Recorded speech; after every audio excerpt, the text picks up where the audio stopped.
Good morning. You can see by looking behind me, we've got more snow. And yes, you're right. You figured it out. I do these videos the day before. So obviously, this is what it looked like Monday morning outside of my window. Anyhow, good morning. Welcome to day two. And I wanted to share with you this morning our encouraging word for today, which is, and remember, it's encouraging words actually, but our encouraging words today are I can do anything. And yep, I believe you can do anything. And so, how does that feel for you? I mean, encouraging words sure make you feel encouraged. And the thing is that it's okay if there are maybe some things that we can't do because of physical reasons or just different, maybe we don't have the right equipment or whatever. But the idea here is that I wanted you to have this mindset that I can do anything. I can do this 5 day detox. I can add some new healthy habits to my life by doing this detox. So today I want you to think I can do anything.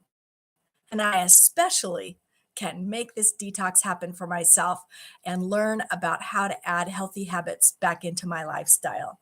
So, in fact, oh yeah, I had a note to myself to remind you or to share with you. You remember the story of the little train that could? And I kind of think that's an important story. And I think sometimes we don't even, I don't even know if kids get read that story anymore. But the little train that could, and when he said, I think I can, I know I can, I know I can, I know I can, he was able to get up the hill. So I want you to say to yourself, I know I can, I know I can. Not, well, maybe I can, or yeah, sometimes I can, but no, believe in it, believe in yourself. And I hope that you can draw strength from this story and the encouraging word for today. And I know that you can follow the schedule in some form or other for this detox today, that you can get your exercise in for today, and that you can find opportunity tonight to be able to do your de-stress relief activity. I think that's what I called it. So, anyways, speaking of all those things, let's take a look at today's schedule. So, today, obviously, you started your day when you started your day, because some of you, again, with this not coming in until 8 o'clock, some of you may have already started your day. So, however, you started it.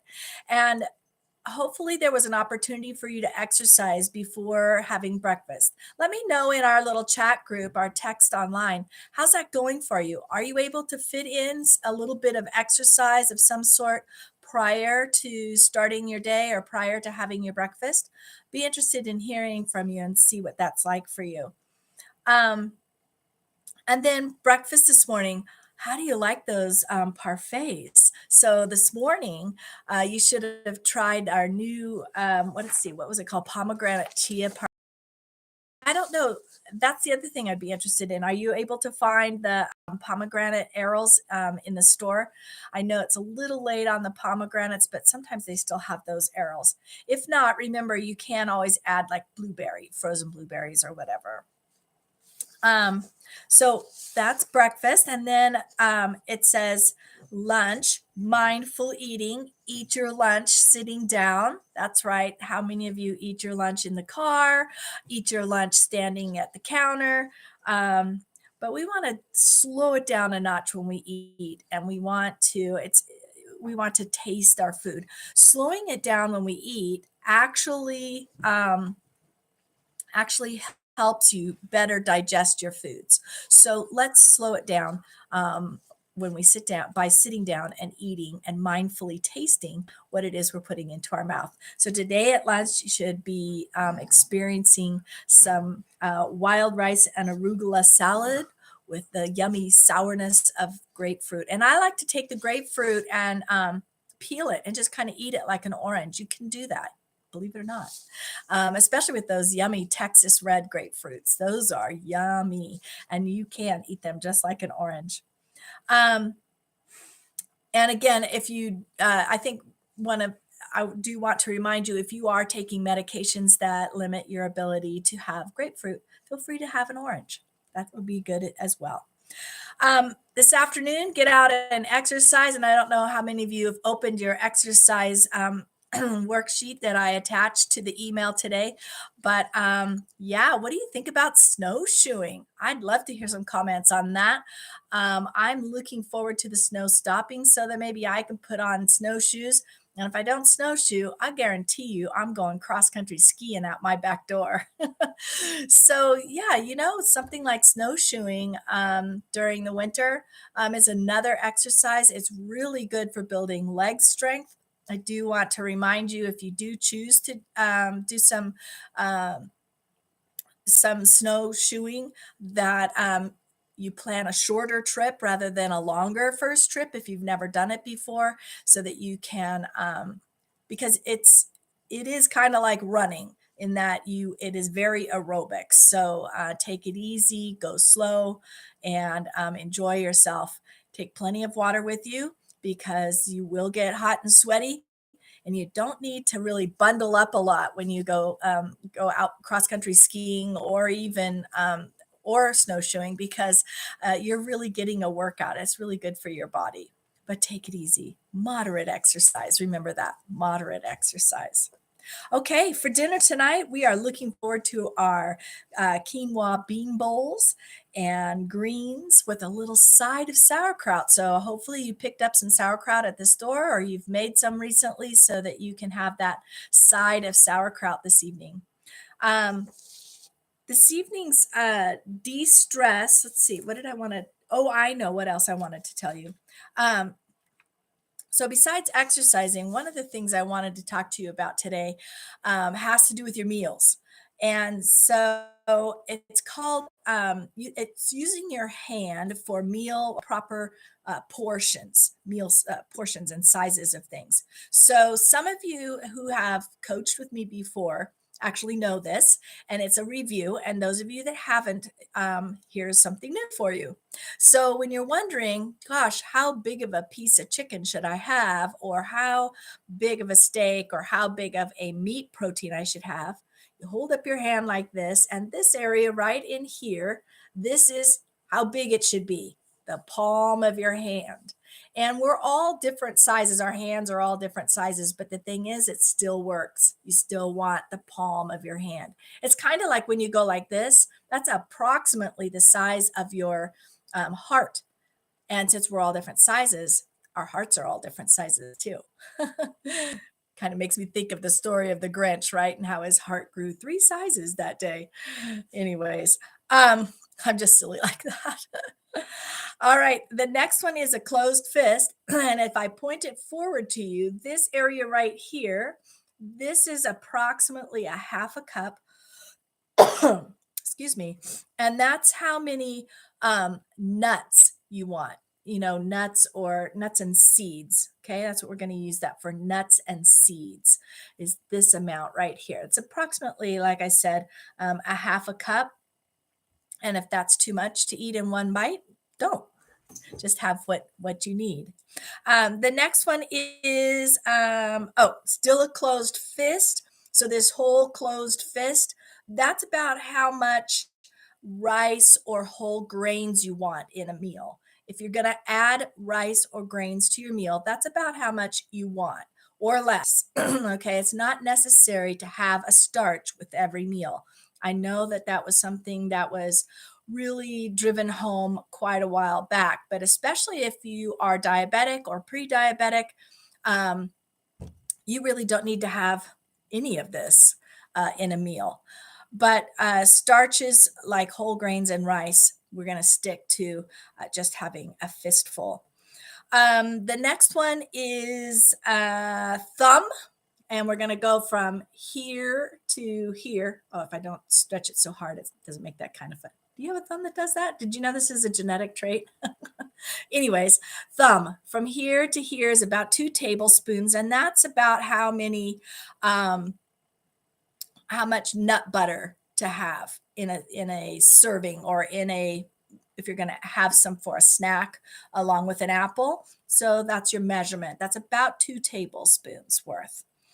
The next one is my favorite, and that is your hands cupped together, and together that makes all the veggies you should have in a serving. That's how big your serving of vegetables should be. It's kind of like it should be half your plate should be, or half of your meal should be made up of vegetables, fresh vegetables, ones that you chopped up, not necessarily ones that you bought frozen or whatever, but vegetables. So hands cupped together, um, gives you the vegetable quantity that you should have. And the last one is the tip of your finger.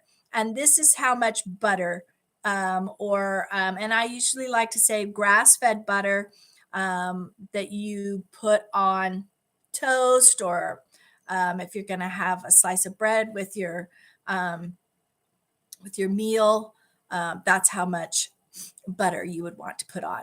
Okay, so just that little tiny bit, fingertip worth of a saturated fat or butter. Okay, well, hopefully that helps. All right, let's go really fast. We'll do them all over again. So palm, meat protein, closed fist is going to be our rice and whole grains. The front of my fist is how many nuts and seeds I might want to have.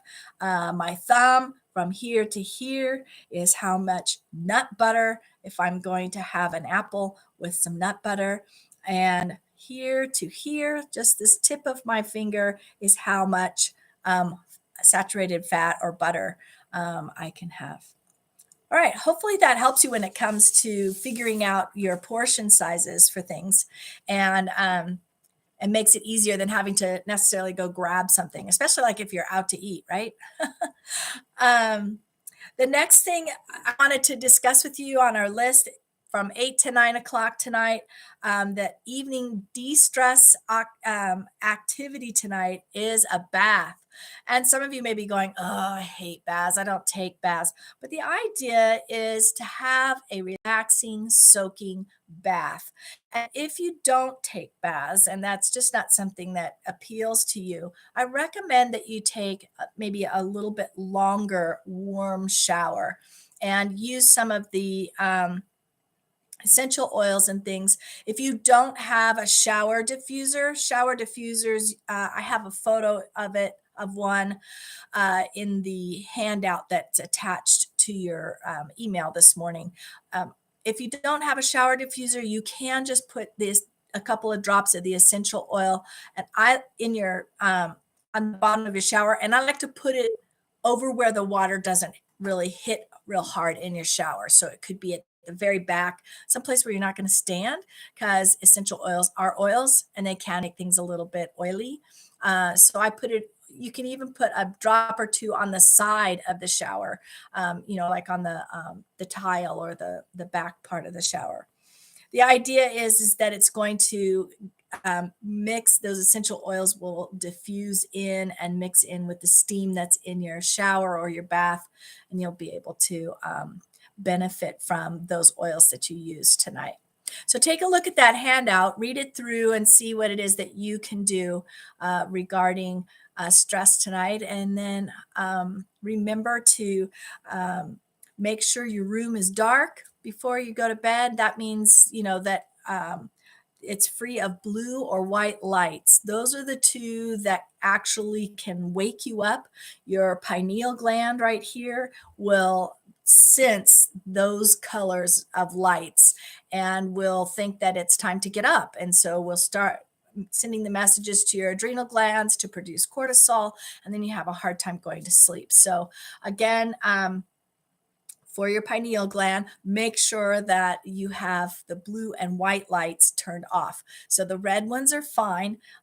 Those shouldn't cause any issues with being able to go to sleep. But make sure you have a dark room to go to sleep in. And add your essential oils to the bottoms of your feet, the palms of your hand, or right here at the heel of your hand, actually, to add your serenity, your lavender, peppermint, wild orange, or you can just diffuse all of those, or some of those, or a combination of those oils. All right. Well, I hope you have a wonderful day today and that you, those of you here in California, stay dry.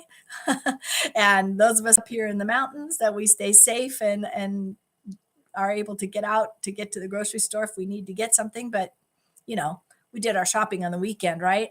So we're good to go for the week. Anyhow, have a great day. And I do want you to remember our encouraging words for the day is that I can do anything. And we really can do anything we put our mind to. All right, you guys, have a great day.